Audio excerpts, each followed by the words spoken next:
আমাদের ভিতর আর বাইরের ভিন্ন কিছু নাই। আমরা যা ফিল করি তা বলি, অথবা যা বলি তাই ফিল করি। যখনই আমাদের কোনো পোস্ট বিএনপির পক্ষে যায় তখন বলে বিএনপির বি টিম, কখনো জামাতের বি টিম, কখনো এনসিপির বি টিম। আমরা এক্স্যাক্টলি টিমটা বাংলাদেশের বি টিম। যদি বাংলাদেশ পন্থা বাংলাদেশে কিছু থেকে থাকে আর সেটার বি টিম আমরা। আর স্বাধীনতা সার্বভৌমত্বের পক্ষে যতগুলো রাজনৈতিক দল আছে তারা যতক্ষণ আধিপত্যবাদের বিপক্ষে থাকবে, স্বাধীনতা সার্বভৌমত্বের পক্ষে থাকবে, ততক্ষণ তাদের এক হাত ধরে রেখেই আমরা সমালোচনা করি। আর যারা তখন বাংলাদেশের স্বাধীনতা সংগ্রামের বিপক্ষে যাবে তখন আমরা তাদের তুমুল সমালোচনা করবো এবং প্রতিরোধ গড়ে তুলবো। আর ফাঁকে আপনাকে একটা বলে দিই, আমাদের শক্তি কি। বাংলাদেশে সম্ভবত আমরা একটা নজির স্থাপন করেছি গত 1 বছর। আমরা তো ধরেন হিসেব করে দেখেছি যে গত 1 বছরে এই যে রাজপথে প্রোগ্রাম করে কমপক্ষে 10 লাখ টাকার প্রোগ্রাম করেছি আমরা। আমাদেরকে 20 টাকা থেকে শুরু করে 20,000 টাকা মানুষ কন্ট্রিবিউট করে প্রোগ্রামে।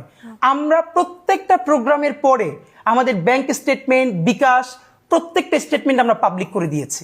এটা বাংলাদেশের আর কোনো রাজনৈতিক দল অথবা প্রেসার গ্রুপ পেরেছে কিনা আমরা জানি না।